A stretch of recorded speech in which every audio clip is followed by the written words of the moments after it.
Eagle cinema ఇప్పుడే చూశాను. Cinema అయితే మాత్రము ఓపెన్గా చెప్పేస్తున్నా అండి, నన్ను చాలా డిసప్పాయింట్ చేసింది. ఈ సినిమా ఒక డిజాస్టర్.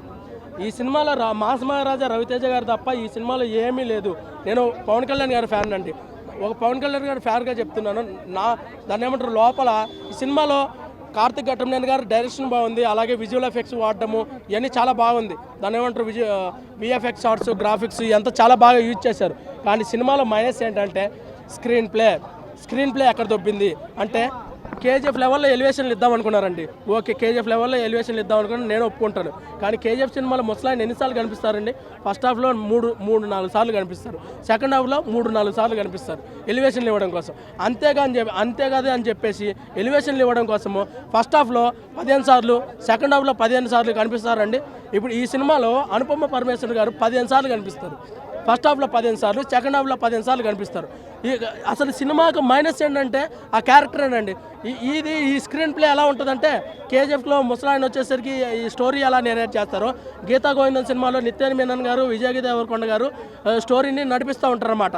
స్క్రీన్ ప్లే ఎలా కనిపిస్తారు, 2-3 సార్లు ఫస్ట్ హాఫ్లో, సెకండ్ హాఫ్లో 2-3 సార్లు కనిపిస్తారు. అది స్క్రీన్ ప్లే అంటే. అంతేగాని చెప్పేసి ఎలివేషన్లు ఇవ్వాలి కదని చెప్పేసి ఫస్ట్ హాఫ్లో 15 సార్లు, సెకండ్ హాఫ్లో 15 సార్లు అనుపమ పరమేశ్వర్ గారు వచ్చేసి టార్చర్ పెడతారండి సినిమాలో. ఓకే, మీకు టాలెంట్ ఉంది, మీకు ఇంటెలిజెన్స్ ఉంది, ఓకే. కానీ సినిమాకి వచ్చేది ఎవరండి? ఇంటెలిజెన్స్ వస్తారా? ఓకే, వస్తారు, తక్కువ మంది వస్తారు, కానీ జనరల్ ఆడియన్స్ వస్తారు. జనరల్ ఆడియన్స్కి ఇన్నిసార్లు 15 సార్లు స్టోరీని ముందుకెళ్ళనీయకుండా 15 సార్లు బ్రేక్ చేసుకుంటా, టార్చర్ పెట్టుకుంటా, సెకండ్ హాఫ్లో 15 సార్లు టార్చర్ పెట్టుకుంటూ ఉంటే జనరల్ ఆడియన్స్ లోపల ఎలా ఫీల్ అవుతున్నారు తెలుసా? పెద్ద టార్చర్లా ఫీల్ అవుతున్నారు. ఈ సినిమా పోవడానికి మెయిన్ కారణం స్క్రీన్ ప్లే అండి. Screenplay దెబ్బేసిందనమాట.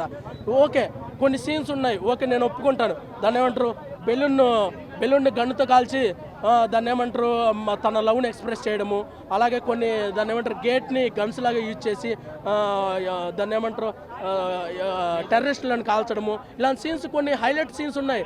కానీ సినిమాలో ఈ 15 సార్లు దెబ్బ కొట్టిన తర్వాత, సాగు దెబ్బలు కొట్టిన తర్వాత, ఇప్పుడు ఇలాంటి సీన్లు రవితేజ గారిని ఎన్నిసార్లు ఫస్ట్ హాఫ్లో అయితే దాన్ని ఏమంటారు, ఎంత దారుణం అంటే, ఫస్ట్ హాఫ్లో ఒక ఎలివేషన్ ఇస్తారు, రవితేజ గారిని ఇలా మీసం తిప్పుకుంటున్నట్టు ఒకసారి చూపిస్తారు, మళ్ళీ ఇంకో ఎలివేషన్ ఇస్తారు, ఇంకోసారి గన్ను పట్టుకొని ఇలా కాల్చినట్టు చూపిస్తారు.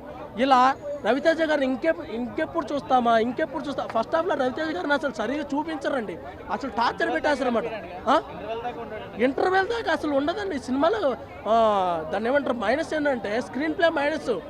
రవితేజ గారిని చూడడం కోసం మేము సినిమాకి వచ్చాము. అంటే దాన్ని ఏమంటారు, ఇది ఒక జానర్ అండి. ఇప్పుడు ఒక హీరో అన్న తర్వాత ఫర్ సపోజ్ ఒక 100 సినిమాలు తీస్తే 100 జానర్ సినిమాలు తీస్తారు. దాన్ని ఏమంటారు, ఇది స్నైపర్ యాక్షన్ ఫిలిం అంటారు ఈ సినిమాని. Sniper action film. ఓకే, ఈ స్నైపర్ యాక్షన్ ఫిలిమ్స్ అంతకుముందు చాలా వచ్చాయి. ఆ కేటగిరీ, ఆ జానర్లో సినిమా ఇది, ఓకే, నేను ఒప్పుకుంటాను. కానీ ఏంటంటే ఈ సినిమాలో అనుపమ పరమేశ్వర్ గారి స్క్రీన్ ప్లే పేరు చెప్పి, ఇంటెలిజెన్స్ పేరు చెప్పి, దాన్ని ఏమంటారు, ఇన్నిసార్లు అసలు రవితేజ గారిని సినిమా చూడడానికి వస్తే సెకండ్ హాఫ్లో ఎప్పుడో చూపిస్తారండి. ఫస్ట్ హాఫ్లో అయితే రవితేజ గారిని అసలు చూపించరు. మేము జనరల్ ఆడియన్స్గా సినిమాకి వచ్చేది, నేను పవన్ కళ్యాణ్ గారి ఫ్యాన్ అండి. దాన్ని ఏమంటారు, జనరల్ ఆడియన్స్ ఎందుకు వస్తారండి? అసలు రవితేజ గారిని చూడడం కోసం వస్తారు. రవితేజ గారిని చూపించకుండా నువ్వు స్క్రీన్ ప్లే, నీ ఇంటెలిజెన్స్ మొత్తం యూజ్ చేస్తే వాళ్ళకి అలా అని కాదు, మీరు అలా అనుకోవద్దు. దాన్ని ఏమంటారు, రవితేజ గారితో ఫస్ట్ ఎవరైతే రవితేజ గారితో సినిమా తీస్తారో, పవర్ అని సినిమా బాబీ గారు తీశారు, నెక్స్ట్ సినిమా రవితేజ గారితో సినిమా. దాన్ని ఏమంటారు, రవితేజ గారు ఎవరైతే లాంచ్ చేశారో ఆ సినిమా డైరెక్టర్తో నెక్స్ట్ పవన్ కళ్యాణ్ గారితో సినిమా ఉంటుంది. దాన్ని ఏమంటారు, వాళ్ళిద్దరు సినిమాలు ఎలా ఉంటుంది, సిమిలర్గా నెక్స్ట్ లెవెల్ అనమాట, నెక్స్ట్ లెవెల్ లాగా ఉంటుంది అన్నమాట. రవితేజ గారితో సినిమా తీసిన తర్వాత పవన్ కళ్యాణ్ గారితో సినిమా అంటే ఆ సినిమానే నెక్స్ట్ లెవెల్లో ఉంటుంది అనమాట. అలాంటి డైరెక్ట్ ఒక ముక్కలో చెప్పాలంటే సినిమా డిజాస్టర్ అండి. ఏజెంట్ సినిమా చూశారు కదా, ఏజెంట్ సినిమా ఎలాగ డిజాస్టర్, ఈ సినిమా కూడా డిజాస్టర్. నేను దాన్ని ఏమంటారు, పాజిటివ్ రివ్యూ ఇవ్వచ్చు, పాజిటివ్ రివ్యూ ఇచ్చినంత మాత్రాన. కానీ యాజ్ ఏ సినిమా థియేటర్ లవర్గా ఒక విషయం చెప్తున్నానండి. దాన్ని ఏమంటారు, ఈ సినిమాకి పెట్టిన బడ్జెట్ వచ్చేసరికి 120 కోట్లు. ఇప్పుడు సింగిల్ స్క్రీన్లు ఉంటాయి. దాన్ని ఏమంటారు, వాళ్ళు డబ్బు పెట్టి కొనుక్కొని డిస్ట్రిబ్యూటర్ల దగ్గర నుంచి సినిమా ఆడించుకుంటారు. వాళ్ళకి డబ్బులు రావాలంటే ఈ సినిమాకి డబ్బులు రావాలని నేను మనస్ఫూర్తిగా కోరుకుంటున్నాను. ఎందుకంటే ఈ సినిమాకి పోటీ ఏం లేదు. లాల్ సలాం అని చెప్పేసి రజనీకాంత్ గారు క్యామియో అపీరెన్స్ చేసిన ఒక సినిమా ఒకటి రిలీజ్ అయిందనమాట ఈ సినిమాతో పాటు. అంతే తప్ప ఈ సినిమాకి ఎలాంటి పోటీ లేదు. పెట్టిన డబ్బు రావాలని నేను మనస్ఫూర్తిగా కోరుకుంటున్నాను. Thank you. మూవీ నచ్చిందన్న. స్టోరీ పరంగా వస్తే కొత్త స్టోరీ ఏం కాదు, ప్యూర్ ప్రెడిక్టబుల్ మూవీ. ఒక చెడ్డగా ఉండేటోడు మంచి కోసం ఆడటమే, అదే రొటీన్ ఫార్ములానే. బట్ స్క్రీన్ ప్లే కానీ, చూపించిన విధానం కానీ, డైరెక్షన్ లెవెల్స్ కానీ చాలా బాగున్నాయి. టాప్ నాచ్ యాక్షన్ సీక్వెన్సెస్ ఉన్నాయి. పాజిటివ్ విషయానికి వస్తే సినిమాలో top notch action sequences, Raviteja గారి screen presence, BGM, screenplay, production values అవన్నీ చాలా బాగా చూపించారు.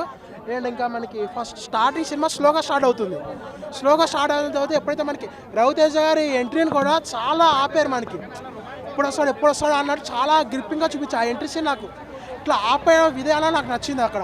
నేను ఇంకా సెకండ్ హాఫ్ వరకు చాలా బాగుంటుంది మూవీ. ఎప్పుడైతే రవితేజ ఎంట్రీ తర్వాత నుంచి మూవీ పుంజుకుంటుంది అనమాట ముందుకి, ఆ తర్వాత చాలా బాగుంటుంది. అండ్ సెకండ్ హాఫ్లో మధ్యరాత్రి ఫైట్ ఏదైతే ఉంటుందో అది నెక్స్ట్ లెవెల్ ఉంటుంది. రవితేజ గారు విధ్వంసం అన్నట్టు చెప్పొచ్చు. అండ్ క్లైమాక్స్ అయితే పార్ట్ 2 కోసం చూపించారు. రవితేజ లుక్ ఏదైతే ఉంటుందో అది చాలా బాగుంటుంది. ఆ లుక్లో రవితేజ గారు కొత్తగా కనిపిస్తారు మనకి. అంటే ఒక John Wick type of, హాలీవుడ్కి John Wick ఎలాగో మనకి సైంధవ్కి వెంకటేష్ గారికి ఆ టైప్లో చూసాం మనం. ఇప్పుడు రవితేజ గారిని కూడా అలా చూసాం మనం. ఒక ఓన్లీ గన్స్, రవితేజ గన్స్ అంతే సినిమా. హీరో పెర్ఫార్మెన్స్ అయితే చాలా బాగుంది అన్న. రవితేజ గారి పెర్ఫార్మెన్స్ గురించి మనం మాట్లాడాల్సిన అవసరం లేదు. ఎప్పుడు కామెడీ నవ్వుతూ అల్లరి చేసే రవితేజ కాకుండా విధ్వంసం సృష్టించే విధంగా కొత్తగా ఏం లేదు, బట్ చూపించే విధానం. ఎందుకంటే ఇప్పుడు మనకి ఎప్పుడైతే మన సెకండ్ హాఫ్లో ఫ్లాష్ బ్యాక్ స్టార్ట్ అవుతుందో మనకు అర్థమవుతుంది. సో ఎప్పుడైతే రొటీన్ స్టోరీ రొటీన్ ఫామ్లోనే, బట్ ఆ రొటీన్ కాన్సెప్ట్ అక్కడ లాగ్ ఏదైతే ఉందో apart from that action sequence అంటే జనాలు ఎంగేజ్ అవుతారు. సో రొటీన్ స్టోరీ రొటీన్ అయినా సరే జనాల్ని బోర్ కొట్టకుండా చేసాడు. హీరోయిన్ బాగానే పెర్ఫార్మ్ చేసింది. అనుపమ గారు అయితే చాలా బాగా చేసింది. బాగా చేసింది. టెక్నికల్ క్వాలిటీస్ చాలా బాగున్నాయన్న. ఇక్కడ స్టోరీ కంటే టెక్నికల్ క్వాలిటీస్ మీద ఎక్కువ కాన్సన్ట్రేట్ చేశారు. ఇంటర్వ్యూ వరకు అక్కడక్కడ కనిపిస్తాడు. సో నాకు అదే నచ్చింది. ఎందుకంటే మన రొటీన్ కమర్షియల్ సినిమాలా కాకుండా ఫస్ట్ హీరోని ఒక లెవెల్లో ఎంట్రీ చేసేసి 4 పాటలు 2 కామెడీ జోకులు అలా పెట్టకుండా స్టోరీ ఫస్ట్ వాళ్ళు చూపిస్తారు. రొటీన్ స్టోరీ అయినా కాన్సన్ట్రేషన్ హీరో ఎలివేషన్ మీద అండ్ ఇంకా రవితేజ గారి ప్రెజెన్స్ మీద పెట్టారు. సో ఏంటంటే మనకి ఆ స్క్రీన్ పై రాసుకునే విధానం ఏదైతుందో అది నాకు బాగా నచ్చింది. హీరో గారు వెంటనే చూపించలేదు మనకి, ఎప్పుడు వస్తారని వెయిట్ చేయించారు ఆడియన్స్ని. అదొకటి నాకు బాగా నచ్చింది.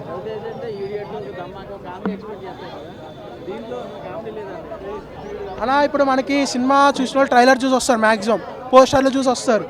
పోస్టర్లు ట్రైలర్లు చూసి కూడా వచ్చి నేను కామెడీ ఎక్స్పెక్ట్ చేస్తా అంటే వాళ్ళంతా బ్రెయిన్లెస్ వాళ్ళు ఇంకోళ్ళు ఉంటారు నాకు. ఎందుకంటే మన ట్రైలర్లో కూడా ఫుల్ యాక్షన్, ఒక ఇంటర్వ్యూలో కూడా రవితేజ గారు ఫుల్ యాక్షన్ అని చెప్పారు. మీకు ప్రతిసారి రవితేజ గారిది కామెడీ యాంగిలే కావాలి అంటే ధమాకా లాంటి సినిమాలు రొటీన్ సినిమాలైనా అవే హిట్ అవుతాయి. ఇప్పుడు ఫ్రాంక్గా చెప్పాలంటే నాకు రావణాసుర సినిమా బాగా నచ్చింది. అది కూడా రొటీన్ కాన్సెప్టే, బట్ రవితేజ గారు స్టోరీ సెలక్షన్ నచ్చింది, దాన్ని ఫ్లాప్ చేశారు. టైగర్ నాగేశ్వరరావు 3 అవర్స్ పెట్టడం వల్ల అది లాగ్ అయింది, అది నచ్చింది నాకు, దాన్ని ఫ్లాప్ చేశారు. ధమాకాని అనేది రొటీన్ స్టోరీ, దానికి బాగా పెద్ద హిట్ చేశారు. బట్ ఏంటంటే జనాలు కూడా ఎప్పుడు ఏది హిట్ చేసినా కూడా చెప్పలేకపోతున్నాం. ఓవరాల్గా నాకు ఈ సినిమా అయితే బాగా నచ్చింది.